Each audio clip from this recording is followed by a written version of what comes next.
Hey everyone, welcome back to diamond coaching. स्वागत है आप सभी का। और यूपीएसआई में हम आगे अपनी सीरीज़ को बढ़ाते हुए आगे हम अपने बैच को आगे बढ़ाते हुए पढ़ाई करना शुरू करते हैं। हमने इंडस वैली सिविलाइजेशन को शुरू कर दिया था और इस सभ्यता के बारे में बात कही जाएगी।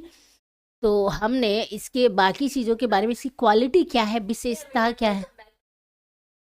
विशेषता क्या रही है, हमने उसके बारे में पढ़ना शुरू किया था। और आज कुछ और भी चीज़ें हैं कि कहाँ से कौन सी चीज़ें मिली। आज हम पूरा हड़प्पा को ख़त्म करके ही मानेंगे, उसके बिना क्लास हमारी ख़त्म नहीं होने वाली है, मैं पहले बता दूं। ठीक है। बात की जाएगी, हमने व्यापार तक समझ लिया था कि व्यापार का विनिमय किया जाता था, यानी एक के बदले, एक सामान के बदले दूसरे सामान का लेन देन चलता था। व्यापार कुछ ऐसा चलता था। आज जो हम पढ़ने वाले शिल्प कला के बारे में बात की जाए तो शिल्प कला के बारे में आप समझ लीजिए बस कि कितना इम्पोर्टेंट है और क्या है। मतलब हम वही चीज़ें लिखेंगे बोर्ड पे जो आपके एग्जाम में पूछा जाएगा। अगर हम शिल्प कला के बारे में बात करेंगे तो इस सभ्यता के लोग पता है क्या करते थे। कई बार ये सवाल आपसे पूछ सकता है कि सभ्यता के जो लोग थे ना, शिल्प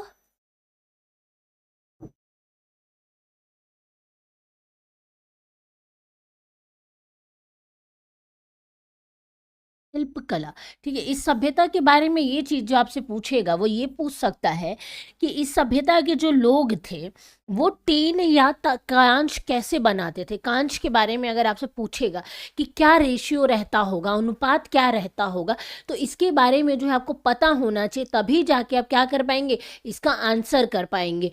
ठीक है। तो ये पता है क्या करते थे, ये 9 का अनुपात लेते थे। 9:1 का जो रहा है, इस अनुपात में वो क्या करते थे, अनुपात लिख लीजिए। इस अनुपात में पता है क्या करते थे वो लोग, जो टीन था ना, टीन कह लीजिए या तांबा कह लीजिए, जो तांबा हुआ करता था, तांबे को क्या करते थे, ये उसमें मिलाते थे। यानी तांबे के साथ टीन को मिक्स करने के साथ साथ क्या मिला के बनाते थे, ये कांच बनाते थे। और इस सभ्यता के लोग जो है लोहे के बारे में उनको जानकारी नहीं थी, तो कह सकते हैं कि ये लोग क्या करते थे, इसमें तांबे के साथ क्या मिलाते थे, टीन मिलाते थे। और फिर क्या रिजल्ट बनता था, रिजल्ट में हमें कांच मिलता था। इनको क्या मिलता था, कांचा जो है वो रिजल्ट में मिलता था। और इसी में एक चीज़ आपको लिखनी है कि इन्हें जो है लोहे के बारे में जानकारी नहीं थी। इन्हें लोहे के बारे में जानकारी नहीं थी।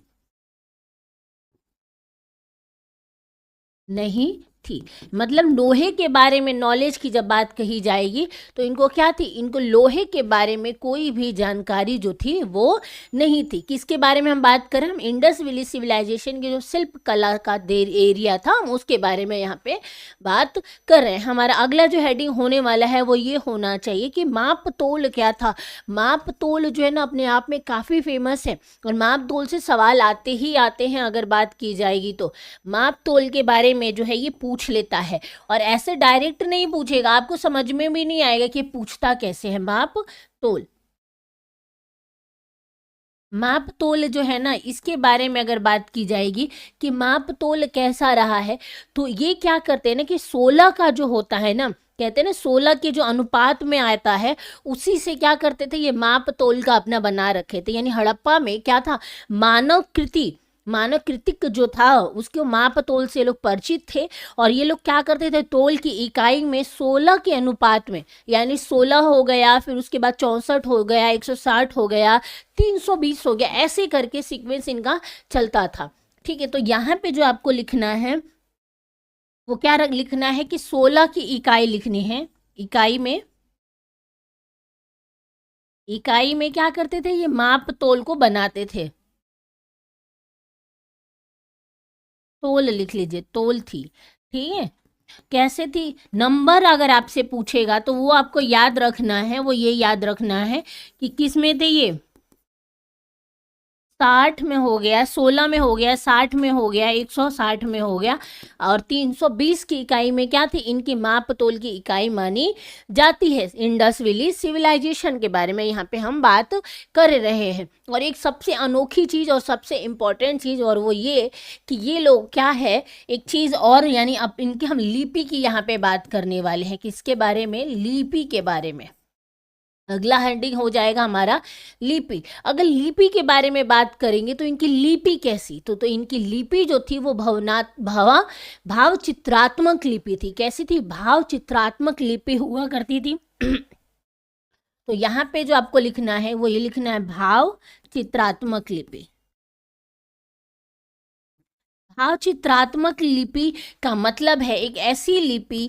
पहले तो लिपि का मतलब क्या होता है? लिपि का मतलब ये होता है लैंग्वेज, जिसको कहा जाता है जब कोई भाषा होती है, किसी भाषा को लिखने या पढ़ने या बोलने का जो तरीका होता है उसको लिपि कहा जाता है, जिसमें अपनी बातों को प्रकट किया जाता है, उसको क्या कहा जाता है? लिपि कहा जाता है। ठीक है, क्या कहा जाता है? लिपि कहा जाता है। ठीक है, अगर बात की जाएगी भाव चित्रात्मक लिपि के बारे में, बिल्कुल सागर जी, मैं आपको कैसे भूल सकती हूँ। बहुत दिनों बाद आपने हाजिरी लगाई है आज। कहाँ थे आजकल? और अभी उत्तराखंड वाला क्या चल रहा है? उत्तराखंड का मैटर जो आया था अभी बीच में, बताइए उत्तराखंड में क्या चल रहा है अभी? भावनात्मक लिपि थी और चित्रात्मक लिपि थी। तो हमें ना यहाँ से एक बैनर मिला है, एक बोर्ड मिला है, जिस बोर्ड पे पता है क्या है? ऐसी कुछ लाइनें बनी हुई हैं और इन लाइनों पे पता है क्या है? इन लाइनों पे जो है कुछ चित्र बने हुए हैं और वो चित्र पता है क्या है? यहाँ पे आप बना लीजिए बैल वगैरह को, कोई जानवर बना लीजिए, मतलब ऐसे कोई ना कोई साइन बना हुआ है, पेड़ हो गया, कुछ ना कुछ हो गया। ठीक है, ये साइन बने हुए हैं। और एक चीज और, अब इस साइन में ये लोग पता है क्या करते थे? अपनी बातों को लिखते थे। ये ज्यादातर जो मोहरे हो गए, सेल खड़ी के जो पत्थर होते थे, उन्हीं पे इसको लिखा गया है खुदेड़ कर। ठीक है, खुदेड़ कर किया गया है। और हाँ, ये ना क्या करते थे? दाएं से यानी राइट टू लेफ्ट लिखते थे। क्या लिखते थे? Right to left, right to left लिखते थे। यानी इधर, जैसे मैंने अभी पहले ये बनाया था, मैंने इसीलिए बनाया क्योंकि पहले ये इधर से बनाते थे, फिर ये इधर की तरफ जाते थे। उर्दू आपने देखा होगा, उर्दू में भी ऐसे ही किया जाता है। क्या किया जाता है उर्दू में?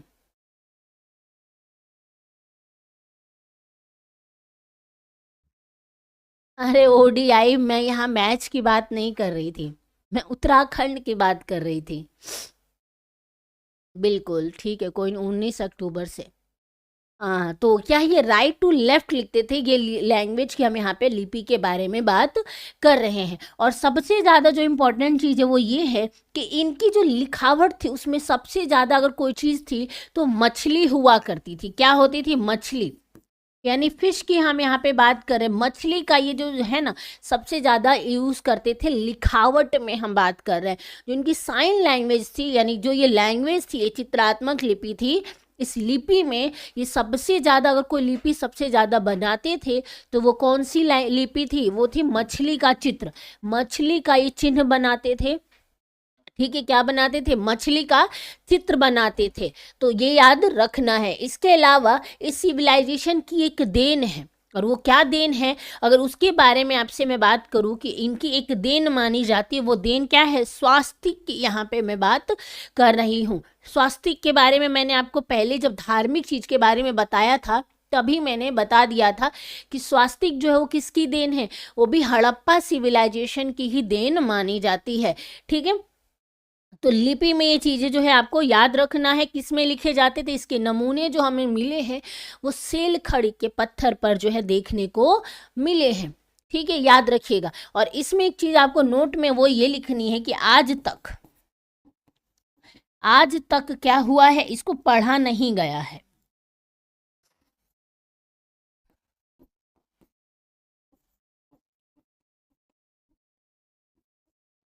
क्या हुआ है? आज तक इसको पढ़ा नहीं गया है। मतलब ये जो लिखा हुआ है ना, अब मान लीजिए यहाँ पे कुछ साइन हो गया, यहाँ पे हम एक स्वास्तिक बना देते हैं। ठीक है, स्वास्तिक बना दीजिए। यहाँ पे हमने बना दिया, एक पेड़ बना देते हैं। ठीक है, पेड़ बना दिया। यहाँ पे कोई चीता वीता बना दिया, मतलब फॉर एग्जाम्पल। अब इसकी राइमिंग क्या होगी हमें नहीं पता चल जाती है। क्या है? कोडिंग, कोडिंग कैसे? कोडिंग देखो, मैथ वाली कोडिंग भी कोडिंग आती है मेरे को, बाकी कोडिंग लैंग्वेज नहीं आती। कंप्यूटर वाली कोडिंग नहीं आती है मुझे। मुझे मैथ्स वाली, रीजनिंग वाली कोडिंग डिकोडिंग आती है। कोडिंग डिकोडिंग जो होती है वो आती है। हाँ, इसके बारे में हम बात करेंगे। तो इसको क्या है, इसको राइट टू लेफ्ट लिखा जाता था, और ये जो है राइमिंग ना बनने की वजह से आज तक जो है इसको पढ़ा नहीं गया है। ठीक है, चलिए इसके आगे चलते मोहरों के बारे में हम बात करेंगे। मोहरे क्या रहेंगे, हड़प्पा सभ्यता की सेल खड़ी नामक जो पत्थर से ये क्या होती थी, बनी होती थी। किससे बनी होती थी, जो सेल खड़ी का पत्थर होता है उसी से क्या है बनी होती थी। और अधिकांश मोहरे हमें कहाँ से देखने को मिली हैं, तो सबसे ज़्यादा जो हमें मिली है वो मोहन जोदाड़ो से जो हमें देखने को मिली है।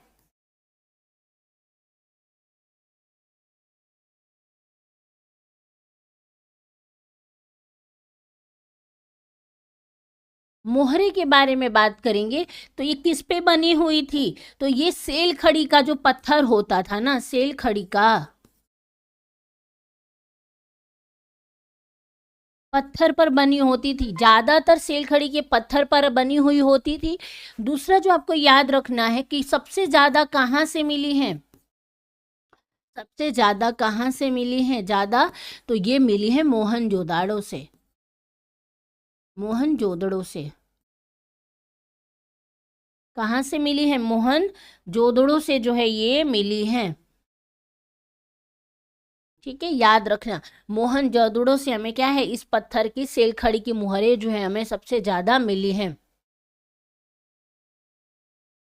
ठीक है, अधिकांश मोहरें में कहाँ से मिली हैं, मोहन जोदड़ो से जो है हमें अधिकांश मोहरें जो है वो मिली हैं। इसके बारे में हमें याद रखना है। वही मृद भांड के बारे में बात करेंगे या मृद मूर्तियों के बारे में। टेराकोटा इस दौर का बहुत फेमस है, और आज के समय में भी टेराकोटा जो है बहुत ज़्यादा। मैं यहाँ गाना सुनाने नहीं बैठी हूँ सागर, कैसी बातें कर रहे हैं आप, कैसी बातें कर रहे हैं आप, लिटरली कैसी बातें कर रहे हैं।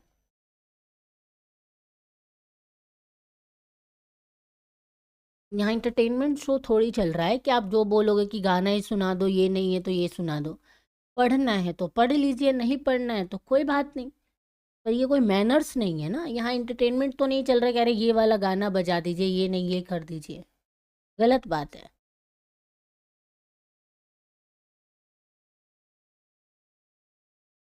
ठीक है, अगर टेराकोटा के बारे में हम बात करेंगे, यहाँ की मृण मूर्तियों के बारे में बात करेंगे, तो इस सभ्यता के अधिकांश जो रहा है, अधिकांश क्या है, संख्या में आग की पकी हुई क्या मिली हमें, टेराकोटा की मूर्तियाँ मिली हैं। इस मृण मूर्तियों का हाथ से क्या किया जाता था, हाथ से चिकोटी पद्धति का द्वारा क्या किया जाता था, बनाया गया है।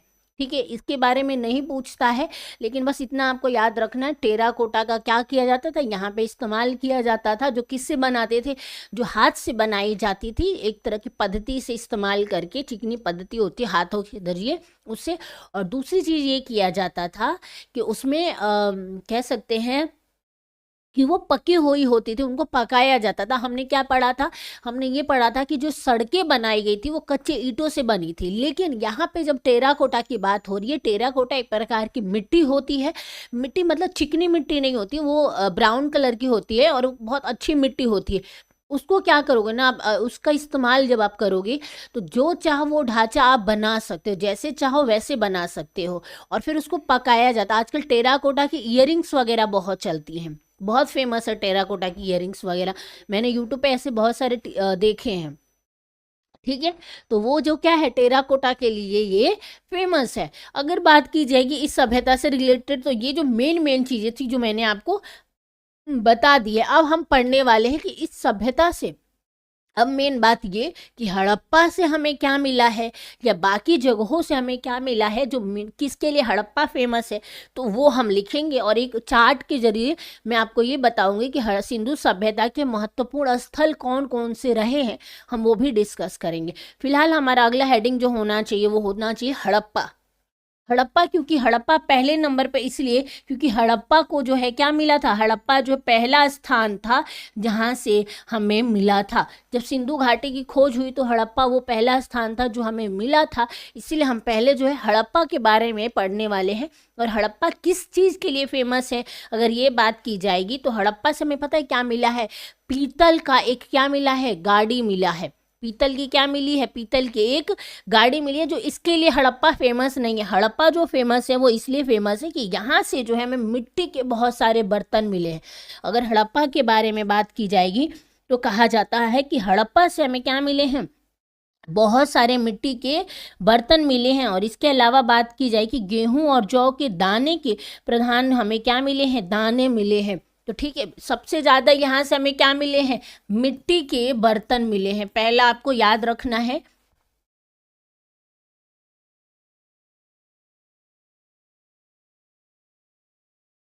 मिट्टी के बर्तन, बर्तन जो है आपको याद रखना है, जो हमें यहाँ से मिले हैं। दूसरा आपको ये याद रखना है कि यहाँ से जो हमें मिले हैं जौ और गेहूं, गेहूं के दाने मिले हैं, दाने मिले हैं। थर्ड जो आपको याद रखना है, जो मोहनजोदड़ो और हड़प्पा दोनों के लिए इम्पोर्टेंट है, वो क्या है, अन्नागार।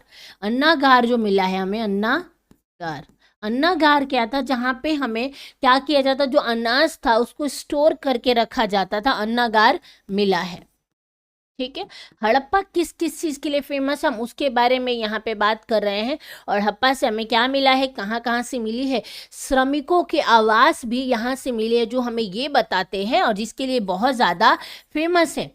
श्रमिकों का क्या मिला है, श्रमिक आवास मिला है, आवास, जो हमें ये बताता है कि शायद ये वो जगह थी। क्योंकि देखिए, इस सभ्यता के बारे में हमें एक चीज़ तो, हमें जितना हमें चीज़ें मिली है उनमें से हमें एक चीज़ ये पता चली है कि मोहनजोदड़ो जो था वो इनका सबसे बड़ा शहर था। जैसे अभी भारत का कैपिटल कौन सा है, दिल्ली है, वैसे ही हो सकता है इस सभ्यता में अगर देखा जाए तो सबसे रिच पे बात जब आती है कि सबसे रिचेस्ट और सबसे ज़्यादा डेवलप कौन सी जगह थी, तो वो मोहनजोदड़ो का नाम आता है। ठीक है, मोहनजोदड़ो का नाम आता है सबसे ज़्यादा रिचेस्ट। और हो सकता है कि जो शासक रहे होंगे वो मोहनजोदड़ो में ही रहते होंगे। ठीक है, इसलिए मोहनजोदड़ो को बहुत ज़्यादा माना जाता है ना, अपने आप में। यहाँ से हड़प्पा से में मिट्टी की चीज़ें ज़्यादा मिली है, तो हो सकता है ये पुराने उस समय में ये पुराना शहर रहा होगा। जैसे अभी इंडिया में जब न्यू दिल्ली की बात आती है तो ओल्ड दिल्ली जो है, पुरानी दिल्ली की जब हम बात करते हैं, तो जब आप पुरानी दिल्ली में जाओगे तो बहुत सारी चीज़ें पुरानी देखने को मिलेगी, अंग्रेजों के टाइम से बहुत चीज़ें मिलेंगी। और 90% जो पुरानी दिल्ली के घर हैं वो तो गिर चुके हैं, या उनको तोड़कर नया घर बनाया जा रहा है या बन गए हैं। ठीक है, वैसे ही हड़प्पा के बारे में जब खोज हुई तो हमें ये पता चला कि यहाँ से हमें मिट्टी के बर्तन यानी मृत भांड की हम बात कर रहे हैं, यहाँ पे बहुत ज़्यादा देखने को मिले हैं। ठीक है, तो मिट्टी के बर्तन मिलना, श्रमिकों का आवास मिलना, ये प्रमाण करता है कि ये शायद निचला शहर होगा। हमने जब पढ़ा था ना कि शहर को दो भागों में डिवाइड किया गया था, तो एक दुर्ग था यानी पश्चिमी और एक पूर्वी था। तो ये जो पूर्वी टीले की हम यहाँ पे बात कर रहे हैं, तो हो सकता है यहाँ पे क्या रहा होगा, पूर्वी टीला रहा होगा। ठीक है, पूर्वी टीला यानी श्रमिकों का यहाँ पे क्या रहा होगा, आवास रहना। ये बताता है कि हड़प्पा सभ्यता में क्या है, हो सकता है कि डेवलप होगा, लेकिन ये शहरी था, लेकिन हो सकता है ये पुराना रहा होगा, पहले से बसाया गया होगा। ठीक है, दाने मिलने हैं। और उसके अलावा प्रसाधन मंजूसा मिला है, यानी मेकअप के भी सामान हमें यहाँ से मिले हैं। इस सभ्यता के लिए, इसके लिए फेमस हड़प्पा जो है वो मिट्टी के बर्तन के लिए ही फेमस है, जो कि मैंने आपको लिखवा दिया है। इसके अलावा कहा जाता है कि छे की क्या है, 2 पंक्तियों में निर्मित कुल 12 कक्षों वाला एक अन्नागार मिला है। कितने, ये जो अन्नागार के हम यहाँ पे बात कर रहे हैं क्या है, 6 पंक्तियों वाला है। क्या है, 6 लाइन में जो है मिला हुआ है। ये अन्नागार अपने आप में काफ़ी फेमस है। अब हमारा जो अगला हेडिंग होगा, कलर चेंज करते हैं।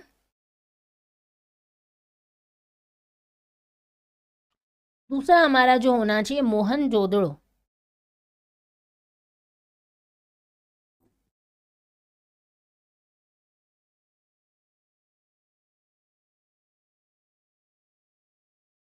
ठीक है, मोहनजोदड़ो के बारे में बात करेंगे तो ये सबसे ज़्यादा अगर किसी चीज़ के लिए जाना गया है तो एक विशाल, क्या है, विशाल जो है, विशाल अन्नागार के लिए जाना जाता है।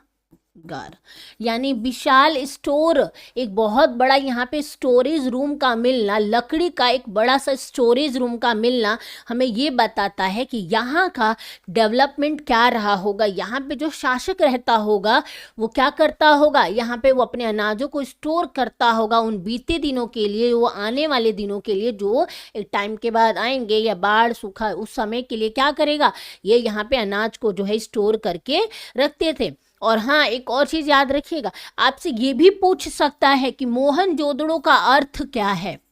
इसका अर्थ जब पूछेगा तो आपको याद रखना है, मृतकों का टीला कहा जाता है। इसको क्या कहा जाता है? इसको कहा जाता है मृतकों का टीला कहा जाता है। मृतकों का टीला। टीला क्यों कहा गया है? तो यहाँ से जो है हमें और क्या मिला है? तो यहाँ से जो हमें बहुत बड़ा क्या मिला है, कहा जाता है कि एक कब्रिस्तान मिला है जिसमें लगभग 40 से 44 जो है कब्र मिले हैं। ठीक है, लोगों को दफनाया गया है, इसीलिए जो कब्र स्थान हमें मिला है वहाँ पर बहुत ज़्यादा एक ही जगह पे बहुत सारे लोगों के हमें बॉडीज मिलने का बताता है कि हो सकता है कब्रिस्तान रहा होगा, इसलिए इसको क्या बोला गया है? मृतकों का टीला भी कहा जाता है, इसका अन्य नाम है। इसके अलावा विशाल अन्नागार का मिलना भी यहाँ के लिए बहुत इंपॉर्टेंट है।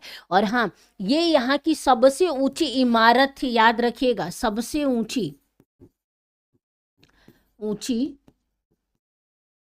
इमारत थी। क्या थी ये? सबसे ऊंची इमारत थी। ये इतना बड़ा था, मतलब 2-3 फ्लोर का था।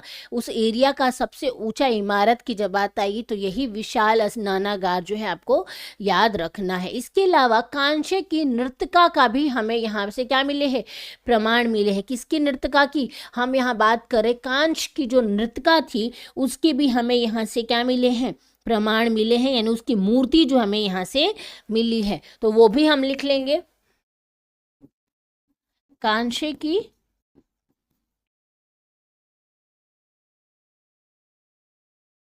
नृत्यका मिली है, नृत्यका की क्या मिली है? मूर्ति मिली है, मूर्ति मिली है। इसके साथ ही हमें एक पुजारी की भी मूर्ति मिली है, पुजारी की मूर्ति। पुजारी की भी हमें क्या मिली है? यहाँ से हमें एक मूर्ति मिली है। ठीक है, हम किसके बारे में बात कर रहे हैं? यहाँ पे हम बात कर रहे हैं मोहनजोदड़ो के बारे में, जो इसके लिए फेमस है। और यहाँ से हमें क्या क्या मिले हैं? इसके अलावा मुद्रा में यानी ध्यान में अंकित हमें क्या मिले हैं? पशुपतिनाथ की भी एक हमें क्या मिली है? यहाँ से मूर्ति मिली है। ठीक है, क्या मिली है? पशुपतिनाथ की।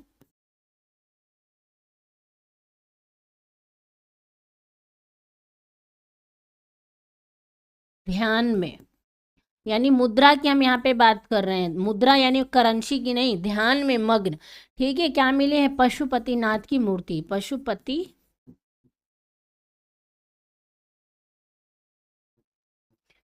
पशुपतिनाथ पता है ना किसको बोलते हैं? भगवान शिव को बोला जाता है। ठीक है, किसको बोला जाता है? काफी फेमस है और जो पूछा जाता है। ठीक है,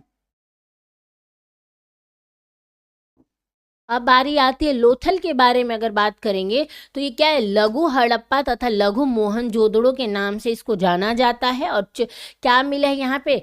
चतुर्भुज कार की अग्नि द्विवेदी मिली है, धान यानी चावल मिला है, बाजरे के साक्ष्य मिले हैं, घोड़े की लघु क्या मिली है? मृद मूर्ति भी हमें यहाँ से मिली है। हालांकि कहा जाता है कि इस सिविलाइजेशन के लोग जो है वो घोड़े के बारे में उनको कोई भी जानकारी नहीं थी, ऐसा कहा जाता है।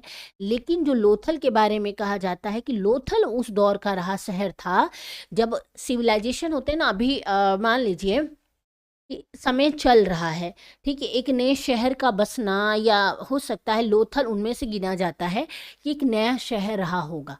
ठीक है, डेवलप, जैसे अभी नया शहर के नाम पे हमारा आता है ग्रेटर नोएडा, ग्रेटर नोएडा। और अभी एक और शहर है गुड़गांव का नाम आ जाता है, गुरुग्राम की बात अगर की जाती है।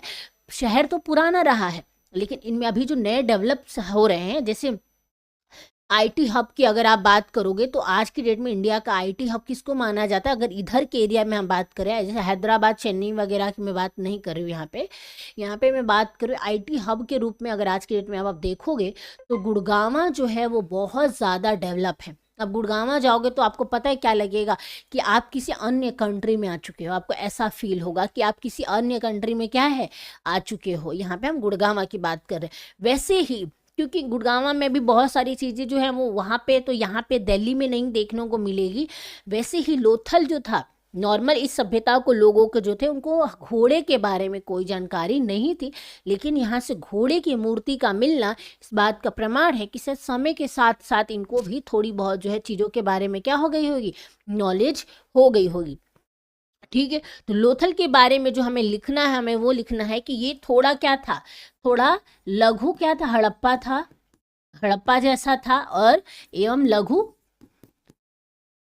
लघु मोहनजोदड़ो जैसा। यानी इसको जो बनाया गया होगा, कुछ जोदड़ो, इसको जो बनाया गया होगा, दोनों का मिक्स बनाया गया होगा, ऐसा बसाया गया होगा कि जो दोनों के लिए क्या है, इम्पोर्टेंट रहा है, यानी दोनों को मिला के बनाया गया होगा। ठीक है, सारी चीज़ें अवेलेबल कराई गई होंगी।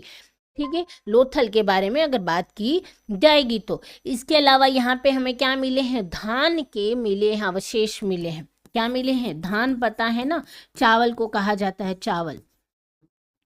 धान के हमें क्या मिले हैं, साक्ष्य मिले हैं।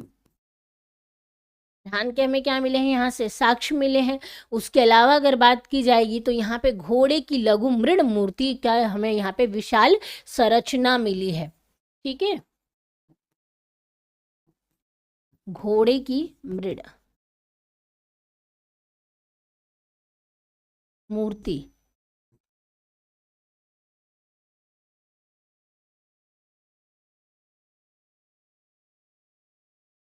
संरचना मिली है। ठीक है, घोड़े की हमें क्या मिली है, घोड़े की यहाँ पे हमें मृण संरचना मिली है, जो ये बताती है कि हो सकता है इस सिविलाइजेशन को, लोगों को घोड़े के बारे में थोड़ी नॉलेज हो गई होगी। ठीक है, अगर बात की जाएगी इसके अलावा यहाँ पे और हमें क्या मिला है, तो यहाँ पे गोदीवाड़ा यानी डक यार्ड हमें मिला है, जो सिंधु सभ्यता के बंदरगाह नगर तथा यहाँ सभ्यता का सबसे विशाल क्या रहा, ये एक संरचना जो है रही है।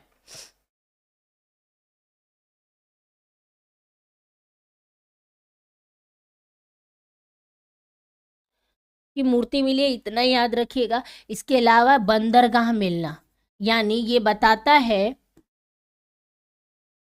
बंदरगाह का मिलना ये बताता है, मिला है कि ये जो था दूसरे देशों से व्यापार करने का एक तरीका था। यानी इस नदी के जरिए, नदी के जरिए एक जगह से दूसरे जगह जब ये जाते थे, तो यहाँ पे बंदरगाह का मिलना हमें इस बात का प्रमाण देता है कि यहाँ पे क्या है, हमें बिजनेस को एक तरीके से इनका ये अभी जैसे हमारा क्या है, अभी मुंबई में है, गोवा में बंदरगाह है, तो ये भी जो क्या है, बिजनेस के लिए इम्पोर्टेंट माना जाता है बंदरगाह का होना। तो यहाँ से हमें लोथल से क्या मिला है, बंदरगाह जो मिला है, गोदीवाड़ा यानी सिंधु घाटी नगर का क्या कहते हैं, इसको बंदरगाह कहते हैं। और इस सभ्यता का सबसे विशाल संरचना में से एक जो है ये माना जाता है। तो यहाँ पे आपको गोदीवाड़ा लिखना है।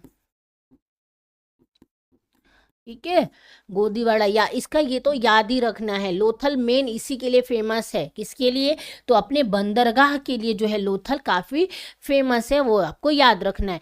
फारस की मुहरी जो मैंने आपको कल ही बताई थी कि हमें यहाँ से क्या मिली है, फारस की मुहरें मिली हैं, मुहरें जो हमें ये बताती हैं कि इनका फारस के साथ में यानी यूनान के साथ में क्या रहा होगा, व्यापार रहा होगा, तभी तो यहाँ से इतना बड़ा विशालागार क्या मिला है हमें, यहाँ से हमें बंदरगाह मिला है। ठीक है, यहाँ से हमें क्या मिला है, बंदरगाह मिला है। और इसके अलावा 3 युगल सावधान मिले हैं, और इसके अलावा अग्निकुंड भी हमें कहाँ से मिला है, लोथल से ही मिला है। इसके अलावा हमें क्या लिखना है, 3 युगल का हमें,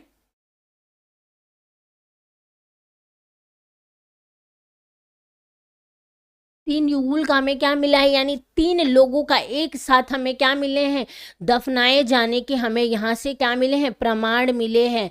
एक साथ 3 लोगों को क्या किया गया है, दफनाया गया है, इसके हमें यहाँ पे क्या मिले हैं, प्रमाण मिलते हैं।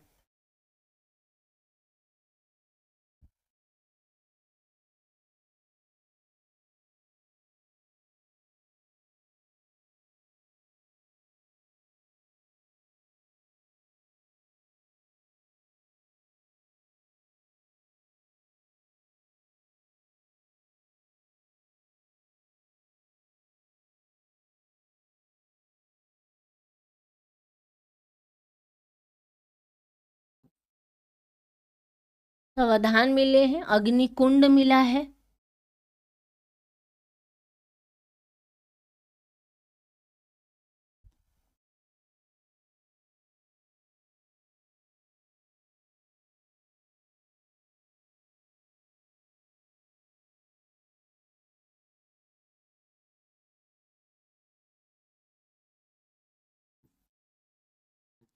अग्निकुंड मिला है जो हमें ये बताता है कि पूजा पाठ भी यहाँ पे होता था। अग्निकुंड का मिलना हमें ये बताता है कि यहाँ पे क्या होता था, यहाँ पर पूजा पाठ भी होता था, हमें इसके यहाँ पे साक्ष्य मिले हैं। और इसके अलावा अगर बात की जाए, एक मृत भांड जिस पर क्या किया, एक कौवे तथा एक लोमड़ी को उत्कीर्ण किया गया है, यानी पंचतंत्र की कहानियाँ, यानी चलाक लोमड़ी से भी हो सकता है इसी से लिया गया होगा। एक हमें क्या मिला, एक हमें चित्र मिला है, एक चित्र मिला है जिसपे क्या बना है, एक कौवा बना है, एक कौवा बना है, कौवे के साथ और क्या बना है, एक लोमड़ी बनी है, एक लोमड़ी बनी है। ठीक है, लोमड़ी बनी है। ये जो पंचतंत्र की हम चलाक लोमड़ी वाली जो कहानियां सुनते हैं ना, वो कहीं ना कहीं इन्हीं चीज़ों से ली गई हैं, जो आगे चल के स्टोरी में बनी गई हैं। और ये किस पे बनाए गए, ये एक मटके पर बनाया गया है, मृत भांड पे बनाया गया है, यानी मिट्टी पे इसको जो है बनाया गया है। आदि अगला हमारा हेडिंग होगा कालीबंगा। क्या होगा अगला हेडिंग हमारा, अगला हेडिंग हमारा होगा कालीबंगा।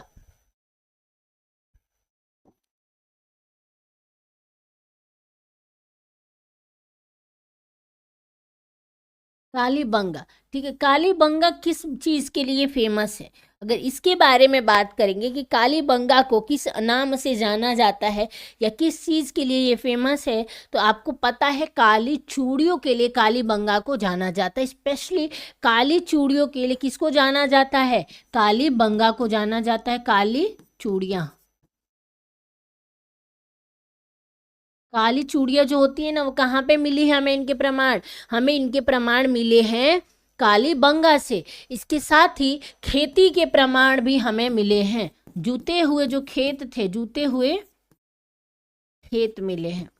ठीक है, जो हमें ये बताते हैं कि इस सिविलाइजेशन के लोग जो है खेती भी करते थे, यानी कृषि पर भी क्या थे, वो लोग निर्भर थे, ये हमें बताते हैं। इसके अलावा अगर जो यहाँ से नहीं मिला, वो ये नहीं मिला है कि यहाँ पर क्या है, सार्वजनिक जो है हमें नाली प्राप्त नहीं हुई है, लेकिन लकड़ी की नाली जो हमें यहाँ से मिली है। और यहाँ पर भवनों का निर्माण कच्ची ईंटों के द्वारा किया गया था। ठीक है, यहाँ से हमें सार्वजनिक यानी पब्लिक क्या बोलते हैं, नालियाँ नहीं मिली हैं,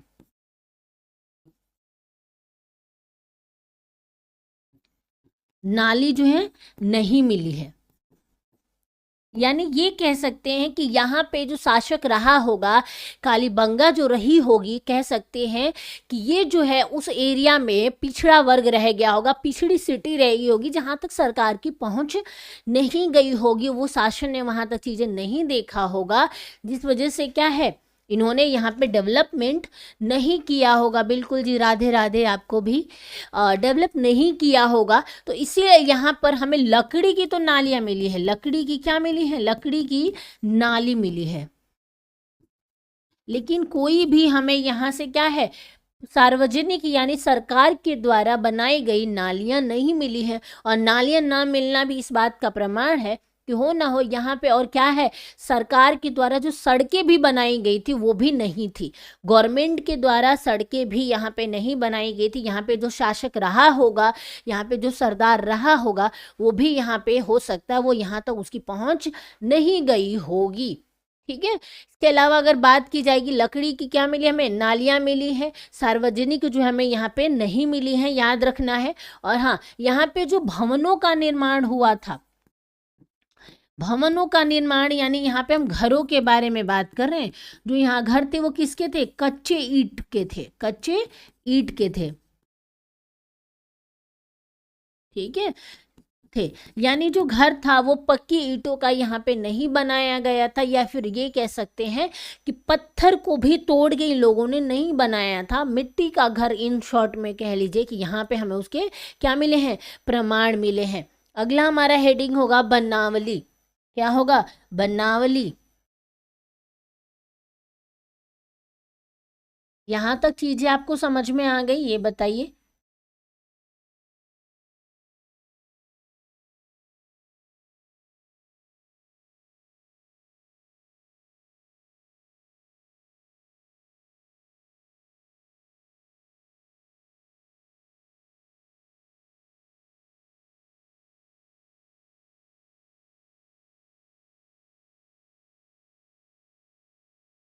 हाँ जी, पानी लेने गई थी मैं, पानी पे गले में वो हो रहा है ना, मेरे को तबीयत थोड़ी भी ठीक नहीं है।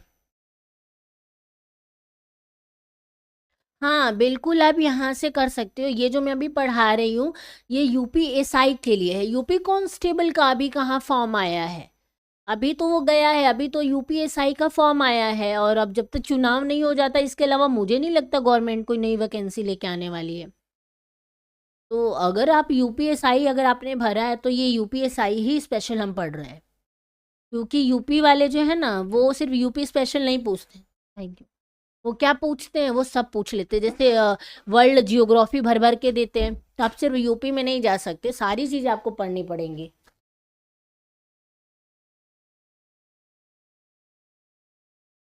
ठीक है। हाँ, लेकिन यही सेम चीज़ें आती है। देखिए, मैं अगर आपको बताऊँ, जेन्युइन बताऊँ, यही चीज़ें आती है। कुछ भी अगर इधर उधर का नहीं पूछा, यूपी का कुछ स्टैटिक वाला पार्ट जो होता है वही पूछता है, वरना नॉर्मल ही रहता है। तो जो मैं पढ़ा रही हूँ, आप इसके पूरे क्लास को फॉलो करेंगे ना, आपका आराम से हो जाएगा यूपीएसआई, इसके साथ साथ यूपी कांस्टेबल, इसके अलावा आप इंडियन हिस्ट्री को भी यहाँ पे पढ़ रहे हैं। ठीक है, याद रखिएगा। चलिए, हम क्या बात कर रहे हैं, बनावली के बारे में बात कर रहे थे कि बनावली जो है वो किस चीज़ के लिए फेमस है। तो यहाँ से हमें क्या मिले हैं, जौ के उत्तम क्या मिले हैं हमें, यहाँ से हमें जौ के उत्तम गुणवत्ता वाले जौ मिले हैं, उत्तम जौ मिले हैं।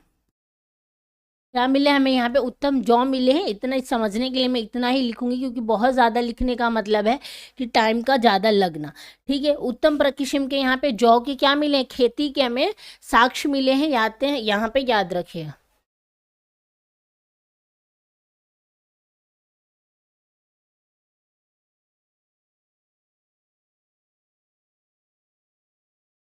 साक्ष्य मिले हैं। ठीक है, लेकिन बनावली को जाना किस नाम से जाना जाता है, बनावली जो है किस चीज़ के लिए फेमस है? तो ये जो फेमस है, ये जल निकासी का यहाँ पे अभाव था, यानी जल निकासी का यहाँ पे कोई भी प्रमाण हमें नहीं मिलता है। पीडीएफ आपको मिल जाएगी डायमंड कोचिंग पे, जब डायमंड कोचिंग टेलीग्राम पे है, मैं जैसे क्लास ख़त्म करूँगी, सेम पीडीएफ, यही वाली पीडीएफ मैं वहाँ पे अपलोड कर देती हूँ, आप देख लीजिएगा। सेम पीडीएफ आपको मिल जाएगी क्लास की। ठीक है, क्या मिले हमें, खेती के प्रमाण मिले हैं, और जो नहीं मिला है हमें, क्या मिला है यहाँ पे, जल निकासी, यानी यहाँ पे भी नाली के हमें कोई प्रमाण नहीं मिले हैं। जल निकासी का क्या रहा, अभाव था, यहाँ पे अभाव रहा है। यानी यहाँ से हमें इसके कोई भी प्रमाण नहीं मिले जो ये बताता है कि पानी आखिर जाता कहाँ था। इसके हमें कोई भी यहाँ पे अवशेष नहीं मिले हैं, इसका यहाँ पे क्या रहा है, अभाव रहा है। इसके अलावा तांबे के वाणाग्रह मिला है, ठीक है, जो कि नहीं पूछता है। तांबे के अवशेष यहाँ पे मिले, इतना आपको याद रखना है। और मिट्टी के बर्तन और धवन पात्र भी, यानी वॉश बेसिन भी हमें से यहाँ से क्या मिले हैं, मिला हुआ है। ठीक है, वॉश बेसिन भी मिला है। इसके अलावा हमें यहाँ से क्या मिला है, यहाँ से जो हमें मिला है, मिट्टी के बर्तन, मिट्टी के बर्तन।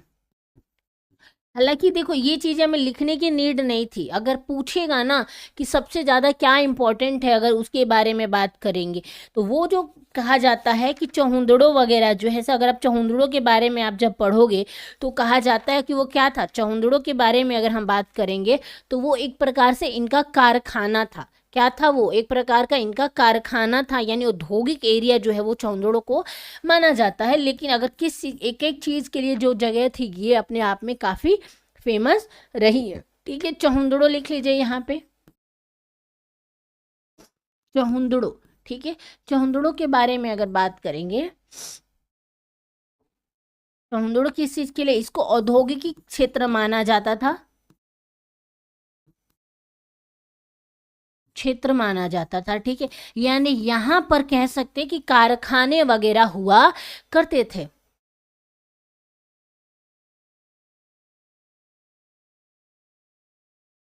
ऐसा नहीं है, हमारे यहाँ मॉक का टेस्ट सीरीज चल रहा है, पीपीटी मॉक टेस्ट सीरीज। नहीं नहीं नहीं, ऐसा नहीं, हम लेते हैं, हमारे यहाँ सैटरडे और संडे को टेस्ट होता है। यहाँ पे बहुत सारे बच्चे वो जो टेस्ट सीरीज करवा ले रखे हैं उन लोगों ने, और वो मॉक टेस्ट भी देते हैं। ठीक है। तो फिलहाल इसकी पीडीएफ तो आपको मैं आपके टेलीग्राम पे ही दे दूंगी। आप डायमंड कोचिंग का जो टेलीग्राम है उसको ज्वाइन कर लीजिएगा। डायमंड कोचिंग लिखेंगे तो वो टेलीग्राम मिल जाएगा आपको। और वहाँ पे ही आपको हिस्ट्री के सारे पीडीएफ मिलेंगे, और बाकी सब्जेक्ट अगर जो अभी जियोग्राफी वगैरह भी है तो वो भी यूपी स्पेशल में आपको वहीं पे ही मिलेंगे, तो वो आपको ज्वाइन करना पड़ेगा, ऐसे तो नहीं मिलेगा। ठीक है। हाँ, हम क्या बात कर रहे थे कि ये क्या माना जाता है इसको, ये औद्योगिक नगर था, और यहाँ पे मन के बनाने के हमें क्या मिले हैं, कारखाने मिले हैं। किसका बनाने के, मन के, मन के बनाने के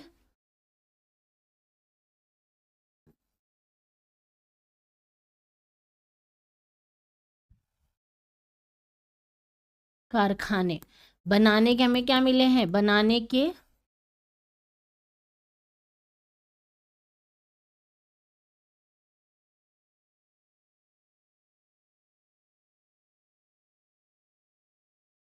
साक्ष्य मिले हैं। यानी ये क्या था, औद्योगिक नगर था, कह सकते हैं कि यहीं पे सारी चीज़ें बनाई जाती थी। साक्ष्य मिले हैं, साक्ष्य में और भी चीज़ें, इसी के साथ आपको पता है क्या रखना, लिपस्टिक की यहाँ पे हम बात करें, जो लिपस्टिक आजकल हम महिलाएं यूज़ करते हैं वो भी यहाँ पे बनता था। ठीक है, लिपस्टिक, लिपस्टिक भी यहाँ से हमें मिले, लिपस्टिक याद रखिएगा। इसके साक्ष्य कहाँ से मिले हैं, तो वो भी हमें मिले चौहुंदड़ों से। हाथी के खिलौने मिले हैं, यानी ये बताना कि हाथी के बारे में इनको जानकारी थी। हाथी के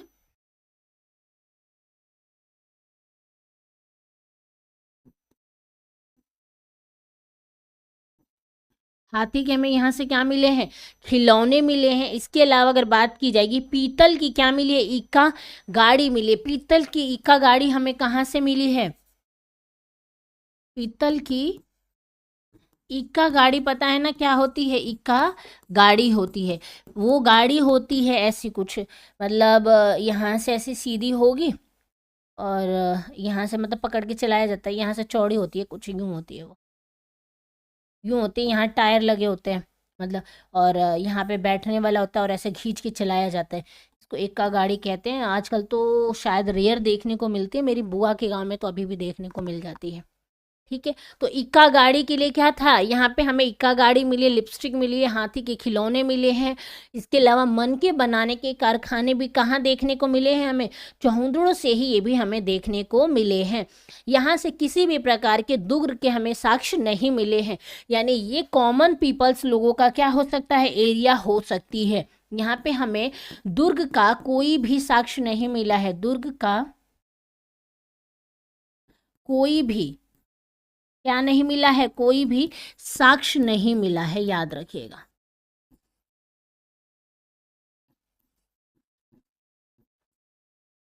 ठीक है, हमें क्या है, कोई भी साक्ष्य हमें दुर्ग का नहीं मिला है। कहाँ से नहीं मिला है, तो चौहुंदड़ों से नहीं मिला है। ऑब्वियस सी बात है कि यहाँ पे कारखाने हुआ करते थे, जब कारखाने होंगे तो यहाँ पर क्या होंगे, काम करने वाले लोग भी होंगे और पोल्यूशन भी होगा, जिस वजह से हो सकता है कि यहाँ पर अमीर लोग नहीं रहते होंगे। और कारखाने जब चलते हैं तो वहाँ पे शोरगुल भी तो सुनाई देता है ना, तो वो लोग वहाँ क्यों रहेंगे, ऑब्वियस सी बात है। ठीक है, और जो यहाँ के लिए सबसे ज़्यादा फेमस है वो ये फेमस है, कहा जाता है कि यहाँ पर हमें जो देखने को एक मुहर मिली है, जिस पे क्या है, बिल्ली भाग रही है और उसका पीछा कौन करता है, कुत्ते का पीछा करते हुए पद चिन्ह वाला हमें क्या मिला, एक मुहर मिली है। हालांकि इसको आप लिखना हो तो ऐसे लिखिए कि एक जगह हमें ऐसा देखने को मिला है कि ईंट सुखाई गई थी, मुहर नहीं कह सकते।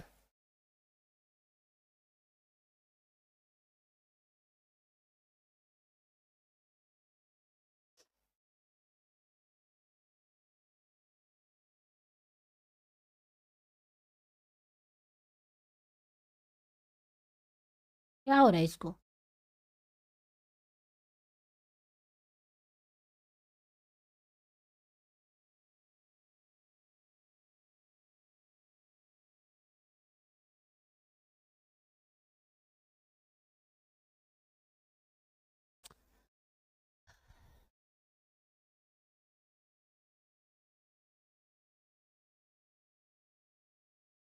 मेरा दिमाग खराब हो रहा है।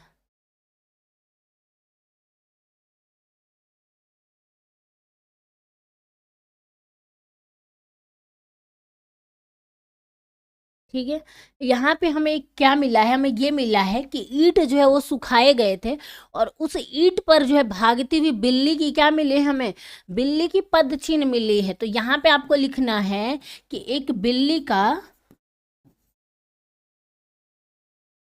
का पीछा करते हुए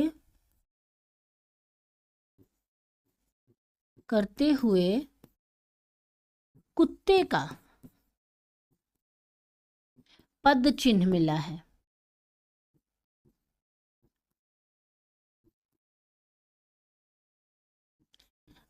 ठीक है, पद चिन्ह हमें कहाँ से मिला है, तो वो भी हमें चहुंदड़ों से ही मिला है। बिल्ली का पीछा करते हुए कुत्ते का क्या है, पद चिन्ह जो हमें यहीं से प्राप्त हुआ है। ठीक है, ये मुहरे भी हमें चहुंदड़ से ही मिली है। इसके अलावा तीन और बचे हैं, यानी हम बात कर रहे हैं यहाँ पे राखी।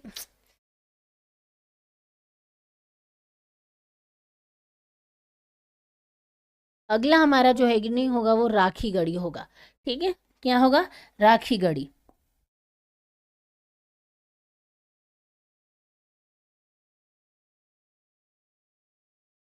राखी गढ़ी के बारे में अगर हम बात करेंगे कि राखी गढ़ी किस चीज़ के लिए फेमस है और यहाँ से हमें क्या चीज़ें देखने को जो मिली है जो बहुत ज़्यादा इम्पोर्टेंट है और आपको पता होनी चाहिए, वो ये है कि ये क्या है, सबसे बड़ा यहाँ पे क्या है, हड़प्पा कालीन नगर माना जाता है। इसको क्या माना जाता है, भारत का सबसे बड़ा हड़प्पा कालीन नगर माना जाता है।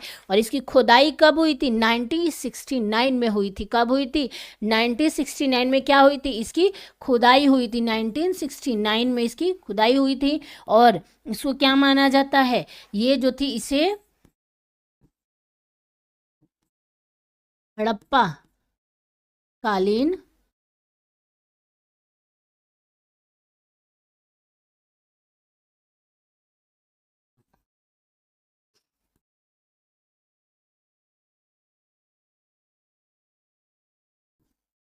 माना जाता है। ठीक है, किसको, हम राखी गढ़ी की यहाँ पे बात कर रहे हैं। राखी गढ़ी को क्या माना जाता है, हड़प्पा कालीन की सबसे बड़ी वो मानी जाती है, नगर मानी जाती है। ठीक है, ऐसे हो। इसके अलावा राखी गढ़ी किस चीज़ के लिए फेमस है, तो कहा जाता है कि राखी गढ़ी हड़प्पा सभ्यता के 5 बड़े वर्गों में से क्या थी, एक मानी जाती है, जो कि मैंने अभी बताया कि सबसे बड़ी सभ्यता में से एक जो है राखी गढ़ी को माना जाता है। यहाँ से हमें मातृ देवी की अंकित एक क्या मिली है, लघु मुद्रा प्राप्त हुई है। यहाँ से हमें क्या मिली है, मातृ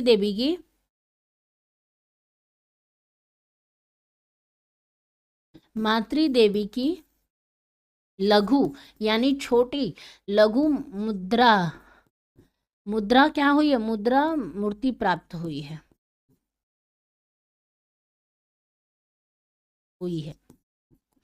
ठीक है, राखी गढ़ी इतने ही के लिए है। राखी गढ़ी के अलावा जो हमारा अगला हेडिंग होगा वो होगा धौलावीरा। धौलावीरा बहुत फेमस है। धौलावीरा जो है बहुत फेमस है और धौलावीरा से सवाल बनते हैं। बीरा से क्या है, सवाल जो है वो बनते ही बनते हैं। अगर धौलावीरा के बारे में बात की जाएगी कि धौलावीरा को कब खोजा गया था, तो इसको जो उत्खनन हुआ था 1990 और 91 का समय पीरियड माना जाता है। किसके द्वारा, रविंद्रनाथ सिन्हा के द्वारा, रविंद्रनाथ बिष्ट के द्वारा जो इसको खोज किया गया था। कब किया गया था, 1990 से लेकर 1991 रविंद्रनाथ बिष्ट के द्वारा इसको खोजा गया था। अभी मैं आगे आपको वो बता दूंगी। ठीक है, एक चार्ट है, चार्ट के द्वारा आपको चीज़ें जो है एक बार में समझ में अच्छे से आ जाएंगी। अभी हम वो चीज़ें लिख रहे हैं कि ये जाना किस चीज़ के लिए जानता है, धौलावीरा अपने आप में इतना फेमस क्यों है। तो यहाँ से जो हमें जल के उन्नत प्रावधान हमें देखने को मिले, यानी यहाँ पे हम जलाशय के बारे में बात कर रहे हैं। तो यहाँ पे क्या लिखना है, उन्नत प्रकार का जल, मतलब जहाँ पे जल को क्या किया जाएगा, इकट्ठा किया जाएगा, उसके हमें यहाँ पे जल प्रकार नहीं लिखेंगे ना।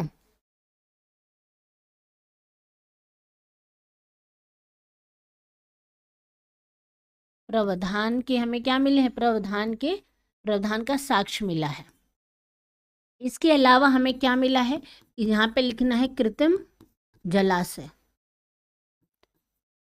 जलाशय, यहाँ पे बहुत बड़ा हमें जलाशय मिला है जो ये बताता है कि बुरे वक्त के लिए क्या है, बुरे वक्त के लिए क्या किया जाएगा, इसे जलाशय को जो है इस्तेमाल किया जाएगा, यानी जल का जहाँ पे स्टोर किया जाता था वो, आजकल हम जलाशय को क्या बोलते हैं, स्विमिंग पूल होता है ना, कुछ वैसा ही समझिएगा। हिंदी की क्लास कब हो से चलती है, हिंदी की क्लास नहीं चलती है। देखिए ये जो है ना, ये जुडिशरी वाला ऐप है, मतलब यहाँ जुडिशरी लॉ पढ़ाया जाता है, लेकिन जो मैं हूँ ना, मैं यूपी से हूँ, तो मैं यूपी वाले बच्चों पे ज़्यादा, मतलब मैं अदर स्टेट वालों पर ज़्यादा ध्यान देती हूँ। तो जो आपका ये हिंदी के भी कोई टीचर हमारी जो हैं वो अवेलेबल नहीं है, और हमारी जो क्लासेस ज़्यादातर चलती है ऐप पे चलती हैं।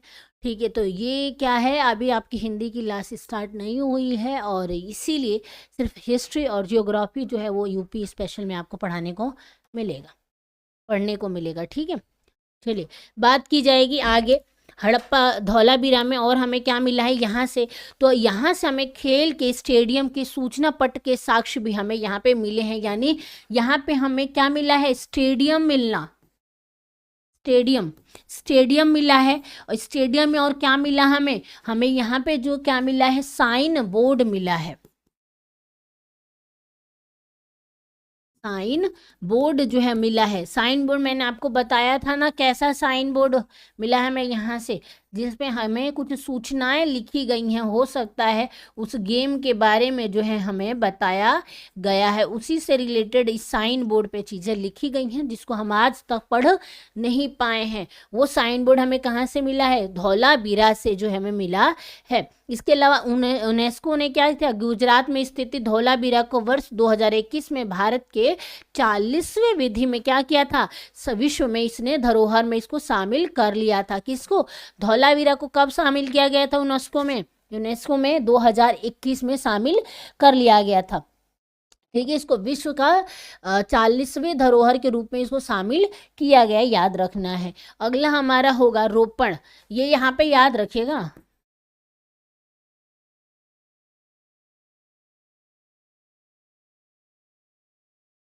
कब किया गया था यूनेस्को में इसको, 2021 में।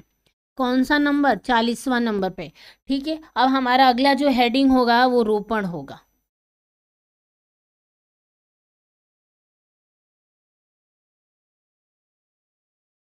ठीक है,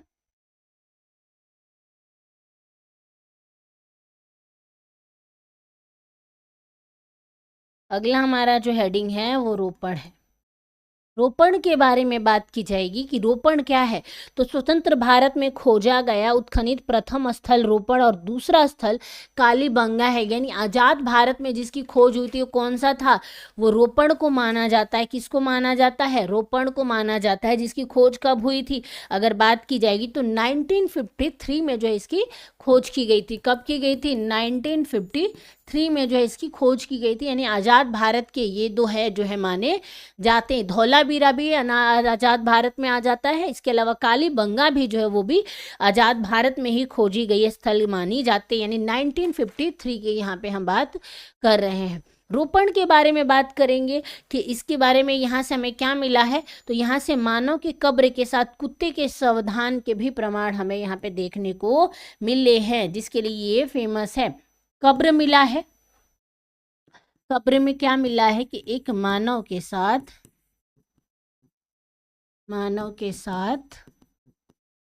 क्या किया गया है, कुत्ते को दफनाया गया है। ठीक है, कुत्ते को क्या किया गया है, दफनाया गया है। कहाँ पर, रोपण की हम यहाँ पे बात कर रहे हैं। इसके अलावा रोपण फेमस किस चीज़ के लिए है, तो इसी चीज़ के लिए क्या है, रोपण जो है अपने आप में फेमस है। तो ये जो चीज़ें थी ऑलमोस्ट जितना भी हो सकता है इस सभ्यता से रिलेटेड हमने पढ़ लिया है। अब हम चलेंगे इसके पीडीएफ पे। पीडीएफ के थ्रू आपको चीज़ें थोड़ी इजीली वे में समझ में आ जाएंगी और बहुत अच्छे से आएंगी। हम्म,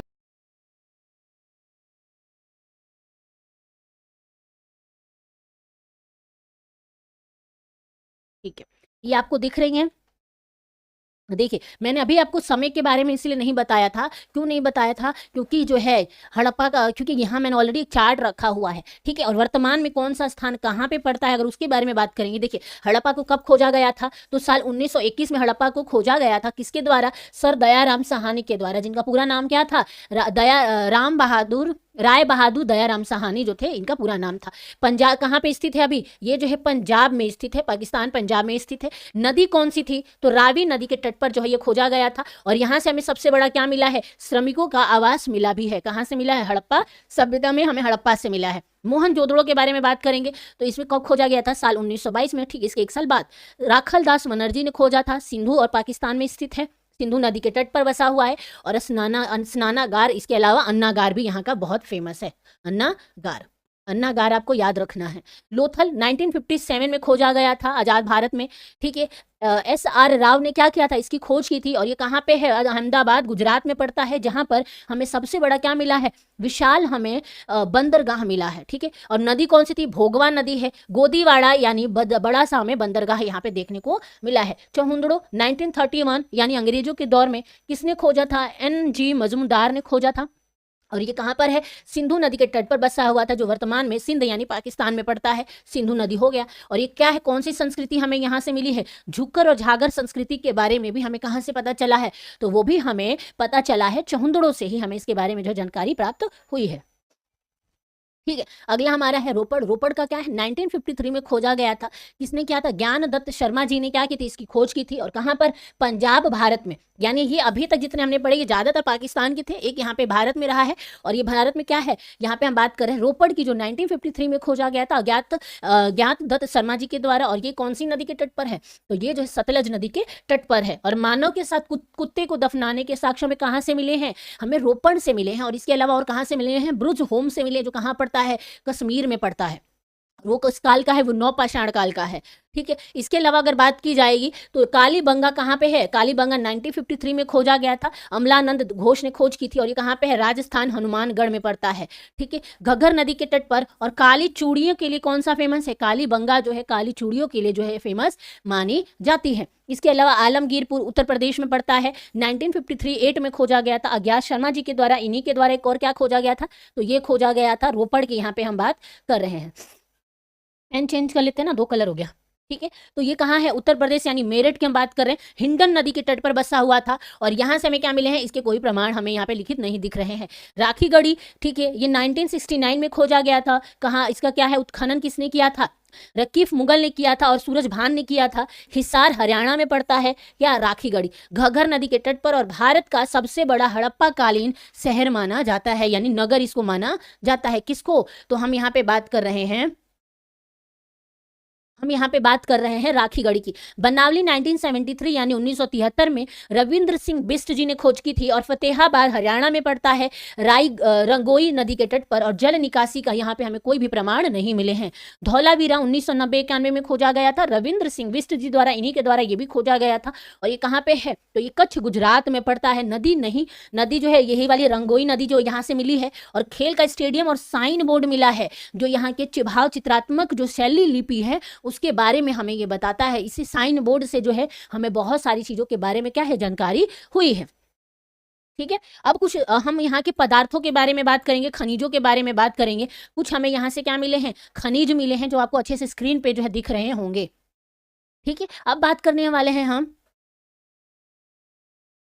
ठीक है, हड़प्पा सभ्यता के विभिन्न क्षेत्रों से आयात की जाने वाली वस्तु, यानी वो वस्तु जो एक यहाँ से वहां और वहां से यहाँ आती थी, हम उनके बारे में यहाँ पे बात कर रहे हैं, ठीक है। तो आयाती वस्तुएं क्या थी, तांबे के बारे में अगर बात की जाएगी, किसके बारे में, तांबे में, तो ये कहाँ से है, कौन सा प्रदेश था, खेतड़ी बलूचिस्तान ओमान से क्या किया जाता था, इनका आयात किया जाता था। चांदी का आयात कहाँ से होता था, अफगानिस्तान ईरान से होता था।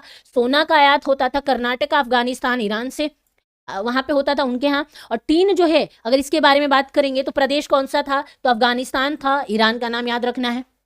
ये वो वस्तुएं तो जो विभिन्न क्षेत्रों से क्या की जाती थी, आयात की जाती थी, यानी वहां से यहाँ आती थी। इसके अलावा अगर हम बात करेंगे गोमेद का, तो गोमेद का कहाँ से होता था, सौराष्ट्र से होता था। वहीं लाजवर्ध मणि जो है अपने आप में इस दौर का सबसे फेमस मणि मानी जाती है, और ये अभी भी बहुत कीमती मानी जाती है। ये कहाँ से होती थी, मेसोपोटामिया से इसका क्या होता था, आयात होता था। शीशे का कहाँ से होता था, तो ईरान से क्या किया जाता था, इसका आयात किया जाता था, ठीक है। अब हम एक मैप के थ्रू इस सिविलाइजेशन के मैप को समझते हैं थोड़ा सा। इसको मैप पे हम चलते हैं और इस सिविलाइजेशन के बारे में इस मैप पे जो है ना देखते हैं कि ये एक्चुअली में कहाँ से कहाँ तक बसी हुई थी। ठीक है। देखिए अब ये जो सिविलाइजेशन है, जो मैं आपको आकार के बारे में बता रही थी, वो यही आकार के बारे में। ये देखिए कैसे बसी हुई है, ऐसे करके, मतलब देख रहे हो यहाँ पे ऐसे करके बसी हुई है। तो जो हम पिज्जा का शेप बताते हैं ना, वो कुछ ऐसा ही दिखता है। अब देखिए यहाँ पे जो एरिया है, ये है उत्तर प्रदेश का आलमगीरपुर, मतलब पूरा उत्तर प्रदेश में भी नहीं है ये, और ये वाला एरिया भी नहीं है, इधर हल्का हल्का है ये। ठीक है, राजस्थान का बॉर्डर पकड़िए बस, क्योंकि ये जो है ना इंडिया का मैप का बॉर्डर है यहाँ से, क्योंकि ज़्यादातर जो एरिया कहाँ है, पाकिस्तान में पड़ते हैं। ठीक है, तो ये देखिए रोपड़, बनावली, राखीगढ़ी, आलमगीरपुर, ये है कालीबंगा, यहाँ है सतलज नदी के तट पर। ये रहा मोहनजोदाड़ो, ये है रहमान देहरी, गुलाम, हड़प्पा, कोट दीजा, चहुंदड़ो यहाँ है। ठीक है, और ये देखो यहाँ पे है, ये क्या है, रोजड़ी, रंगपुरा जो पूछता नहीं है, लेकिन यहाँ पे रंगपुरा भी, ये भी इसी में आ जाता है, ये हड़प्पा के ही नाम है। लोथल ये रहा, इसके अलावा धौला भी रहा, यहाँ पड़ता है गुजरात के कक्ष में। तो ये जो है क्या है, इस मैप पे लोकेटेड गई सिविलाइजेशन के नाम है, यानी ये मैप में कैसी दिखती है ये दिखाना मेरा काम था आपको, ताकि आपको चीज़ें जो है बहुत अच्छे से क्या है समझ में आ जाए। ठीक है, तो आज जो हमारी खत्म हुई है वो हड़प्पा सभ्यता पूर्ण रूप से खत्म हो चुकी है। जो हमारी अगली क्लास होगी वो वैदिक काल से संबंधित होगी, यानी वैदिक काल के बारे में हम पढ़ेंगे कि वैदिक काल में कौन कौन सी चीज़ें हुई और कैसे कैसे चीज़ें हुई थी, तो उसके बारे में जो है हम पढ़ने वाले हैं। ठीक है, फिर हमारा वैदिक काल जो है खत्म हो जाएगा, तो हमारा ये फिर हमारा इतिहास प्राचीन खत्म करके मध्यकालीन इतिहास भी कुछ दिनों में हम खत्म कर ही देंगे। ठीक है, चलिए मिलते हैं कल। आई होप आज की क्लास आपको अच्छी लगी होगी, समझ में आ गई होंगी। ठीक है, आज के लिए इतना ही, धन्यवाद।